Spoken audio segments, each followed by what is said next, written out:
అన్న ఈ సంవత్సరము అందరూ శాంతిగా ఉండాలని, అందరూ మంచిగా ఉండాలని విశ్వశాంతి మహాశక్తి వినాయకుని తయారు చేయడం జరుగుతున్నది.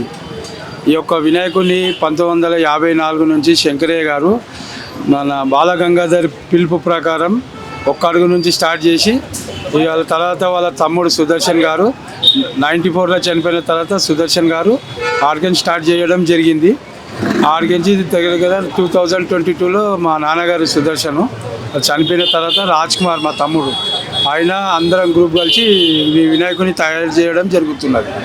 ఈ సంవత్సరము 71 సంవత్సరము అయితే 69 అడుగుల వినాయకుని తయారు చేయడం జరుగుతుంది. 70 సంవత్సరాలు 70 అడుగులు చేశాము. ఈ సంవత్సరము ఒక అడుగు తక్కువ చేయడం జరుగుతున్నది. అంటే ఇక అది ఏంటంటే ఎక్కువ హైట్ చేస్తే మళ్ళీ తీసుకెళ్ళేటప్పుడు ప్రాబ్లం అవుతుంది అని చెప్పేసి ఒక అడుగు తక్కువ చేశారు ఈ సంవత్సరం. ఇక నెక్స్ట్ ఇయర్ 70-72 అట్లా ఉంటుంది ఈ సంవత్సరం.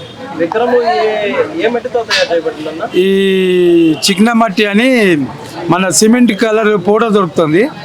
ఆ పౌడర్ నుంచి ఆ వినాయకుని తయారు చేయడం జరుగుతుంది. దాంట్లో ఈ సంవత్సరం ఏంటంటే మట్టి వినాయకుని చేయాలంటే వరి పొట్టు, గడ్డి, మళ్ళా ఇంకా ఏమంటారు సుత్లి పొట్టు అంటారు, ఆ సుత్లి తాడు పొట్టుది ఉంటుంది. అవన్నీ మిక్సింగ్ చేసి మళ్ళీ ఇంకోటి వెల్డింగ్ చేసినాక అది మన ఏమంటారు జియో వైర్ అని ఉంటుంది, దానికి అది వేసి మొత్తం చేసి తయారు చేస్తారు. ప్రతి సంవత్సరం అంటే 2021లో మా నాన్నగారు గవర్నమెంట్ అప్పుడు మట్టి వినాయకుని చేయాలని అంటే మా నాన్నగారు ఏం చేశారు, నెక్స్ట్ ఇయర్ మట్టి వినాయకుడిని తయారు చేస్తామని చెప్పడం జరిగింది. దాని తర్వాత నెక్స్ట్ ఇయర్ మా నాన్నగారు మళ్ళీ చనిపోయారు. ఆ గవర్నమెంట్ చెప్పిన విధానంగా మట్టి వినాయకుని తయారు చేయడం జరుగుతుంది.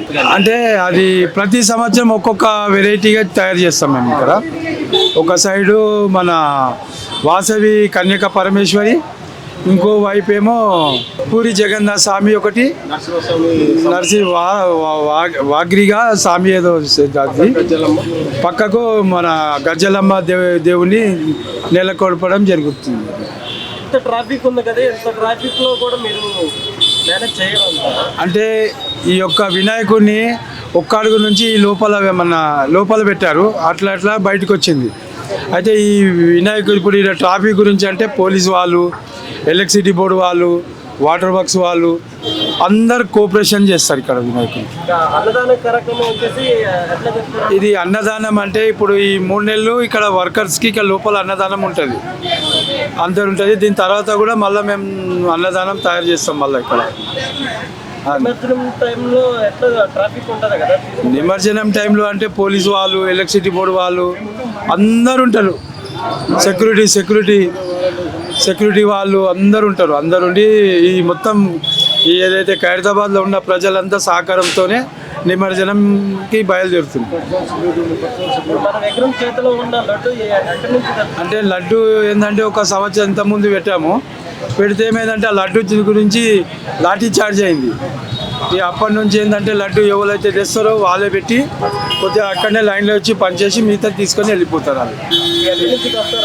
ఇది ఇంతకుముందు తాపేశ్వరం నుంచి వస్తుండే ఇంతకుముందు. ఇప్పుడు వాళ్ళు చిన్న లడ్డు తెచ్చి వాళ్ళు పెట్టేసి తీసుకెళ్తున్నారు. ఇంకొక 2-3 జాగాలకించి కూడా వస్తుంది ఆ లడ్డు. అట్లా వాళ్ళు పెట్టి వాళ్ళు పూజ చేసి తీసుకెళ్తారు. ఇది 3 నెలల ముందుగాల తయారు చేయడం జరుగుతుంది. మొన్న జూన్ 6 తారీఖు కర్ర పూజ చేయడం జరిగింది. దాని తర్వాత ఇది కంటిన్యూ తయారు చేయడం జరుగుతుంది. 3 నెలలు టైం పడుతుందా?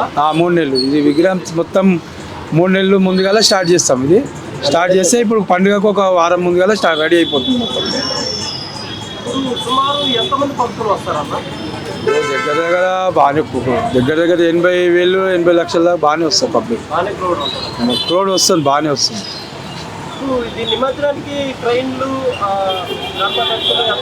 ఇప్పుడు ఈ నిమజ్జనానికి క్రేన్ అనేది ఒకటి ట్రాలీ వస్తుంది అన్న విజయవాడ నుంచి, ఒకటేమో బెంగళూరు నుంచి వస్తుంది. లేవటని ట్రైన్ లేవడుతుంది కదా, ఆ లేవటే క్రేన్ బెంగళూరు నుంచి వస్తుంది.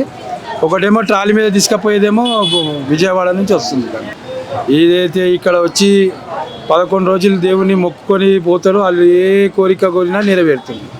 ఇక్కడ పోలీసు వాళ్ళు కానీ, ఈ ఎలక్ట్రిసిటీ బోర్డు వాళ్ళు, వాటర్ వర్క్స్ వాళ్ళు అందరు కోఆపరేషన్ చేస్తారు. ఇక్కడ అందరు సహకారంతోనే మంచి గ్రాండ్గా చేస్తారు.